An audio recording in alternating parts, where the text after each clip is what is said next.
What's up, YouTube? What's up, family? What's up, newcomers? What's up, everybody? All riders. Listen, I see the title. Let's get it. Was Spencer really a good artist? Our Carly is up there. There's still a debate which one was better, our Carly or Victorious. I don't know. But Drake and Josh is better than both of them, though. Was one of the biggest Nickelodeon sitcoms of the late 2000s, and whether you loved it or hated it, you have to admit, it was weird. Put your finger in his ear. Yes, sir. Perfect. And this is the Kayla nut, named after Princess Kayla Dupree, who became famous for throwing nuts at poor people. No, don't throw it. Don't. I cannot even begin to explain how weird this show was, and Spencer Shay was one of its weirdest characters. In the show, Spencer's main character trait was his ability to sculpt, paint, draw, and mold pretty much any material you could think of into some bizarre creation. This made him a valuable ally in the production. Yeah, I don't know if he went to law school. It was one episode, or he lied that he went. Yeah.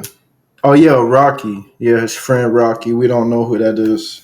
He just always said it. Production of props for Carly's web show. But in terms of his own artistic success, the show made him go through many ups and downs. In this video, I'll be going through them and taking into account other factors to determine the answer to this question.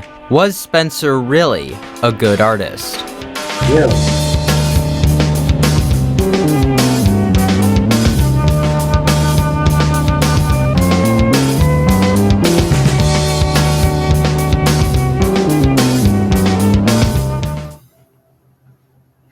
Before we begin, I just want to make a quick comment on the show itself. I hate to admit it, but iCarly was actually fairly accurate with how it presented internet culture. When I was a much younger lad, I thought that their web show seemed too loud and aimless to realistically be popular. But boy was I wrong. Now I can confidently say that their web show had 10 times more substance and entertainment value than the average Paul Brothers vlog. Hey, I'm making a video! Shut up! Hell, remember the episode where they staged a fake boxing match? Yeah. I didn't even know Tori can really act that way, cause in Victoria she didn't seem like the fighter, but in this episode she was. Yep. Shelby Marks. Yeah, I remember. Just so they could increase each other's clout? Does that sound...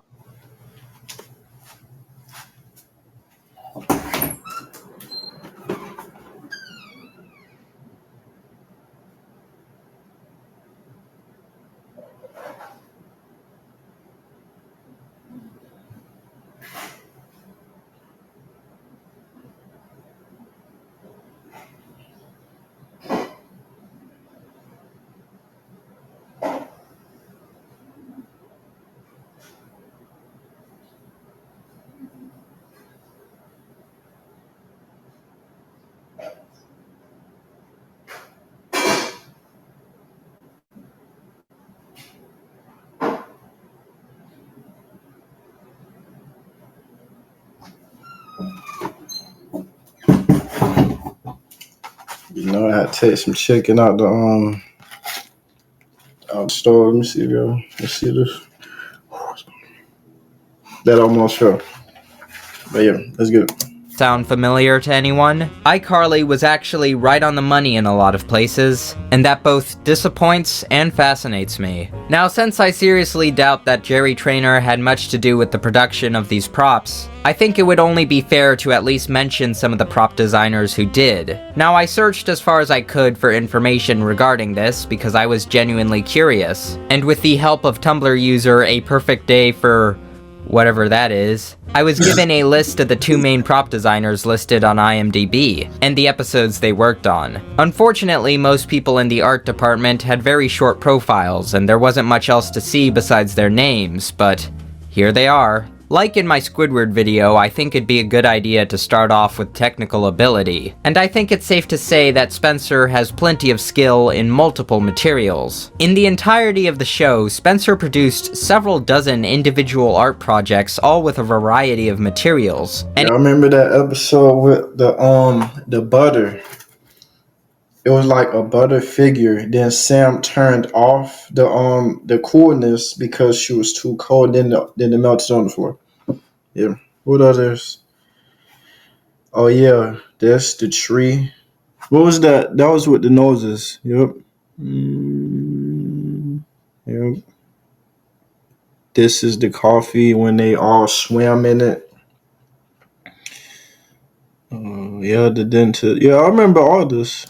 Yeah. Anything from plastic bottles, to yo-yos, to butter, to pencils, just pretty much anything and everything. And they're usually structurally stable. Spencer experiences many ups and downs in his career throughout the series. It's safe to say that he's definitely not famous, or as Sam puts it, There's an art gallery downtown that wants to showcase new works by great unknown artists. Awesome, you're a great artist. And you're definitely unknown. but he peaks every now and then, such as in the episode I Heart Art. In this episode, Carly invites a more accomplished artist, Harry Joyner, who is noted as an inspiration for Spencer, to review his sculptures. Initially, he calls them amateur. Now I can see why he seems to think this. See, that's the thing.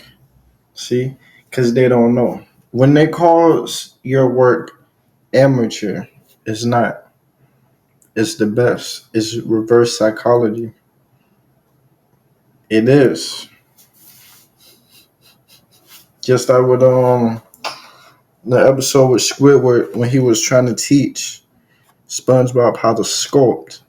SpongeBob did this perfect circle. And then he drew a head. Then he drew all this stuff.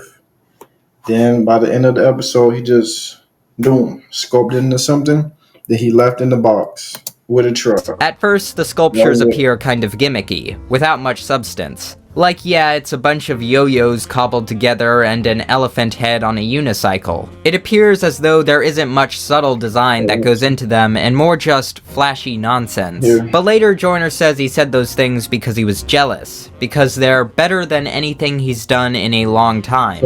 I think that's a curious set of words. When Carly meets Joyner in the process of his newest art project, he's barking orders at people, riding around lazily on a Segway, and overall, he seems kind of bitter.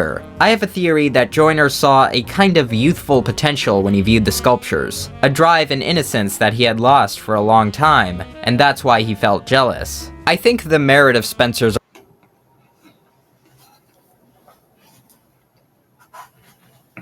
Exactly. They'll try to put you down with them. See? That's what you say. Never really tell your dreams and your goals. Then you'll say, oh yeah, that's oversaturated. Everybody doing it. There's no point in doing it. Just like, okay, you want to be a streamer. Oh yeah, don't do it. It's too oversaturated, Kyle doing it. You got Speed. You got FaZe. You got all these people. There is no point. They don't even try. That's how they're gonna talk you into not even trying to even break the cycle, because they want you to stay right where His artwork comes from the colorful optimism and silliness of the sculptures that is uncommon in an art world filled with people constantly trying to ascribe deeper meaning to their work. However, there were also instances of negative reviews, like in the episode I Enrage Gibby, where an art critic gives a negative review of Spencer's work in a newspaper, which prompts Spencer. Yeah. I remember this episode too. I remember. So, blah, blah, blah. He faked his death. Then the artist said, oh, wait. No, this is worth a lot because the artist has passed away. So, yeah, that's why he just kept faking his death. Carly kept walking up to the door. Oh, yeah. He's dead. Blah, blah, blah. Even though he hid right behind here. Where's the mouse? He hid right behind this counter. Yep. And I remember.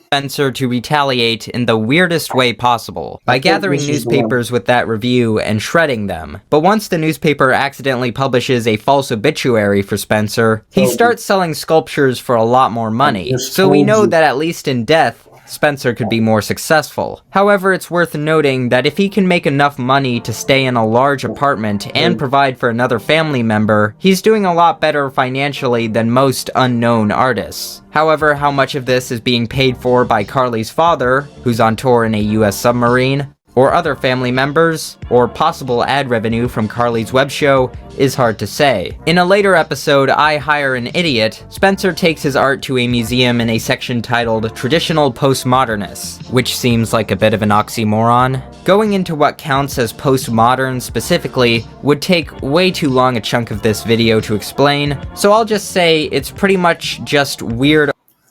Those flashy cars, the rich TikTok lifestyle slideshows you see all the time, high-rise cribs, you've seen them, but are you just watching or are you trying to make that a reality? Now look, art that tries its absolute best not to follow art norms. So I think Spencer's sculptures would fit in this category, so he at least knows the appropriate place to take them. And he seems to be known by the curator, but as the curator says, to get a sculpture in here, you have to fill out an application.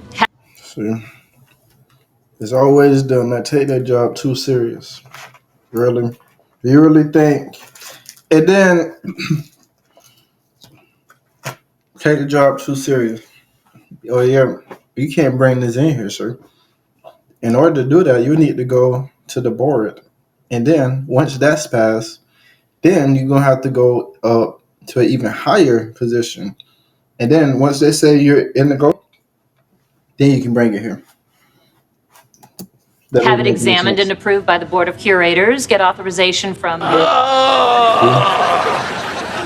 long does all that take? 3, maybe 4 months. No. Please, just let me leave it here for a few days. I can't. So it seems that Spencer is rejected not because of the quality of his work, but his unwillingness to go through all the paperwork and patience to get his sculptures in a place such as a museum. One of Spencer's most famous gags is that he can catch nearly anything on fire. So much so that the Seattle Fire Department is aware of him. Very aware. And an important thing to note, as the iCarly wiki tells us, is that things he catches on fire are usually made up of materials that are non-flammable at room temperature. So what does this tell us? Well, it suggests that Spencer might have an untapped wealth of supernatural powers, but very little agency over those powers. There is even more evidence of this as shown by his, well, let's just say, unusual effects on women. For example, in the episode I Have a Lovesick Teacher, where he charms Carly's teacher into dating. Yep. See? Beware. Gotta beware. Craziness. Insane. And boy, does she like Spencer. Insanity. You want me to stop? No! It hurts too good! Even when Spencer doesn't like her back, because of her downright psychopathic behavior. Yeah, I just don't know. leave. I think, maybe I was... That's good. See? You have to get the restraining order. You have to. You have to. Just have 911 on standby. Yes. Officer, crazy lady, won't let me even leave the house. Yep. Insanity. Or the episode No. I Do, where they go to a wedding. Yeah, I remember this. I remember the song too. It was like, before you go. Uh-oh. And then he started crying. Yeah. Wedding, I and the remember. bride falls in love with Spencer within like I 10 watched this minutes. so many Keep in times. mind, on the very I day just she's remember. supposed to get married to someone else. Or back to the museum episode where this happens. I told you specifically that you weren't... Deirdre! You do this in real life. How many years you think y'all gonna face?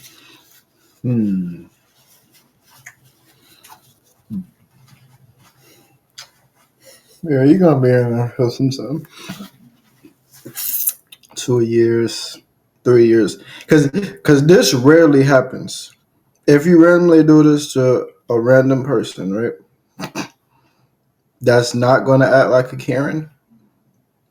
Because you know when they act like a Karen, it's over and be, oh my goodness. Then they're gonna start being loud, making the scene. They're gonna say the words twice so that to make sure everybody hear them.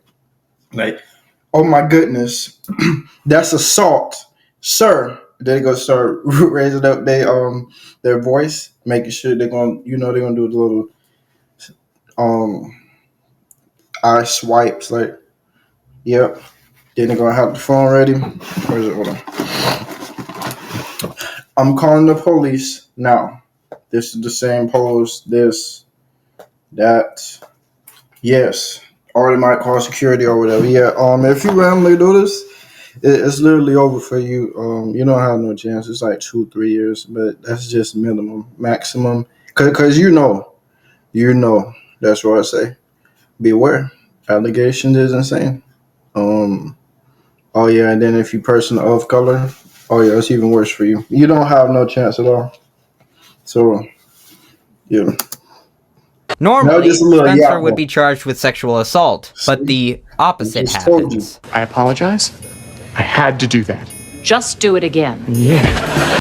That's very rare. Very. You have a That's negative chance. That's rare. Oh yeah, like I told you, if you are a person of color, it's literally over. It's like life. Yes, it seems Spencer has an uncontrollable aura that gives access to many abilities some consider to be unnatural. But what does this tell us about his art? Well, Spencer's talents in multiple mediums, his speed, and his technological marvels might be because he's managed to channel a part of his powers into a talent that he does have agency over. But in order to counteract this, the powers also destroy what has been made with them. His powers aid in his creations, but they also aid in their destruction. And oh boy, do they destroy. In fact, sometimes they aren't just treated like a silly gag. In the beginning of the 4th season, he burns down Carly's room with a gummy bear lamp. Spencer's sculptures are a perfect... Remember, what was that episode about? I think she was either trying to move out. Yeah, that had to be. Because I was like, nah, they don't have the same room. Yeah, so I think she was trying to move out. He's being a big brother. No, you're not. And then I guess to surprise her. Actually, I really don't know because this was a long time ago. I'm just thinking. I think that's just my theory. That he just gifted us the lamp. I guess he forgot to turn it off, and that's perfect reflection of his wacky and energetic nature. There's nothing pretentious about them. They could have no meaning at all, or they could have the most profound meaning of all time. Look, you could stare at a Rothko and ponder about the relationship between colors and the majesty of the void for a few hours, but thinking deeply about Mary Sniffmas is going to keep you up all night. His sculptures are so unapologetically silly that even in such a bizarre place as the art world, they would probably still be unique. So does this make him a good artist? Yeah. Well, that kind of depends on what you consider a good artist to be. Whether it's the quality of their work, the amount of recognition for their work, their financial success, or something else. But what I will say is this. Spencer has the talent and the ideas to succeed, but his unwillingness to go through the professional work required to advertise and promote his art is a shortcoming. He nearly loses custody over Carly because of his irresponsible behavior, and by that, I mean nearly impaling her head with a hammer. Spencer is truly chaos incarnate, but he gets that custody returned when he demonstrates control and responsibility in other areas. Perhaps his seemingly supernatural powers and astounding talent are a metaphor for the great potential he possesses, but without proper control, it all comes burning down. So what's the answer?